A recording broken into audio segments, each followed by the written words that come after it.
ప్రియమైన దేవుని పిల్లలారా, ప్రభువైన యేసుక్రీస్తు వారి పేరట మీ అందరికీ వందనాలు. ప్రభువు పేరట మీ అందరికీ శుభములు, దీవెనలు కలుగునుగాక. ఈ ఉదయకాలం పరిశుద్ధ గ్రంథము నుండి దేవుని వాక్యాన్ని చదువుకుందాం. మత్తయి సువార్త 20వ అధ్యాయము 28వ వచనాన్ని చదువుకుందాం. మనుష్య కుమారుడు పరిచారం చేయించుకున్నట్టుకు రాలేదు గాని పరిచారం చేయుటకును అనేకులకు ప్రతిగా విమోచన క్రయధనముగా తన ప్రాణము నిచ్చుటకు వచ్చెను. దేవుడు తన మాటలు మన కొరకు దీవించునుగాక. ఆమేన్. ప్రియమైన దేవుని పిల్లలారా, మన ఇంట్లో పాచి పనులు చేయడానికి వచ్చిన పని వాళ్ళు మనకు అన్ని పరిచర్లు చేస్తారు. పరిచర్య చేసే స్వభావం ఉండి వారు పరిచర్య చేయరు. వాళ్ళు బ్రతుకు తెరువు కోసం చేస్తారు. మన ఇంట్లో పరిచర్య చేసే పనివాళ్ళు వాళ్ళ ఇంటి పక్కన వాళ్ళకి ఎలాంటి సహాయం చేయరు. పరిచర్య చేసే పని వాళ్ళలో స్వభావ రీతిగా అలాంటి గుణం లేనప్పుడు గొప్ప వాళ్ళకి పరిచర్య చేసే స్వభావము ఎలా ఉంటుంది? ప్రభువు చెప్పినవి చేయగలిగితే మనం ఎంతో సంతోషంగా ప్రశాంతంగా ఉండగలం. మనం ఎందుకు దేవుడు చెప్పినట్లు చేయడం లేదు? మనుషులు అనుభవించాలని దేవుడు ఈ సృష్టిలో చేసిన ప్రతి దానిని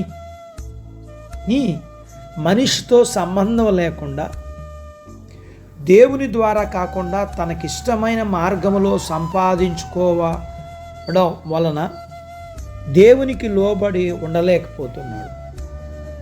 దేవునికి లోబడి ఉండలేకపోవడం వల్ల తనకై తాను సంపాదించుకున్న వాటిని బట్టి తనకు తాను హెచ్చించుకుని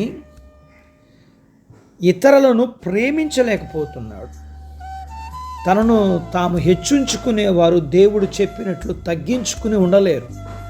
కాబట్టి ఇతరులకు పరిచర్య చేసే మనసు ఉండదు.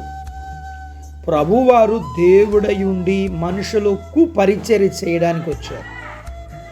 ఈ సృష్టిలో మనం అనుభవించే ప్రతిదీ ఆయన వలనే కలిగింది. మరి ఆయనే స్వయంగా వచ్చి మనుషులకు పరిచర్య చేస్తుంటే మనం ఏ పాటి వారం? చాలామంది దేవునికి పరిచర్య చేస్తారు కానీ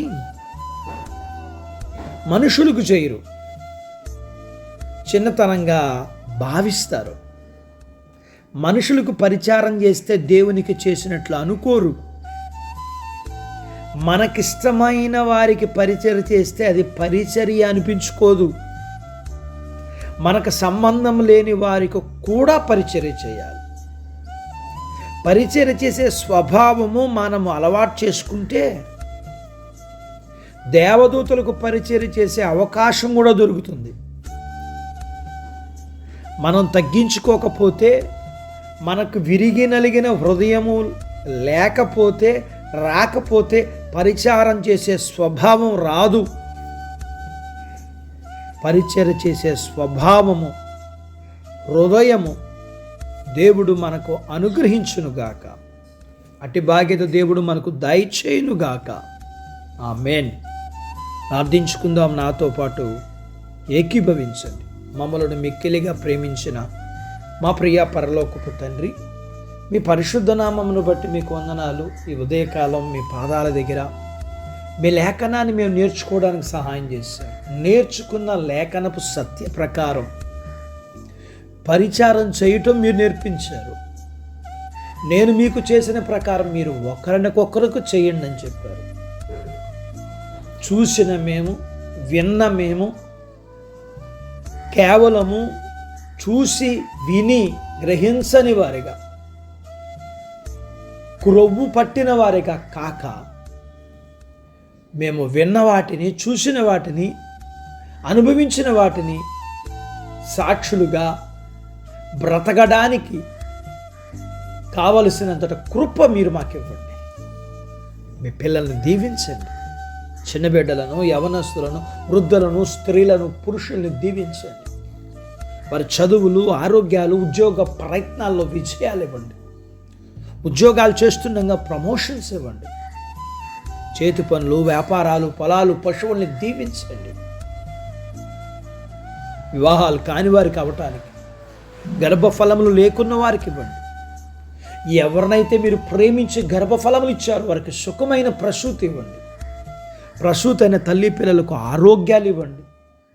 మీ పిల్లల అవసరాలు, సమస్యలు, బలహీనతలు, రుణాల నుంచి విడిపించండి. మీ పిల్లల్ని మీరు దీవించి ఆశీర్వదించమని యేసు ప్రభు వారి పెరట స్తుతించి ప్రార్థించి అడిగినవన్నీ పొందుకొని ఉన్నాము తండ్రి. ఆమెన్. దేవుడు మిమ్మును దీవించునుగాక. ఆమెన్.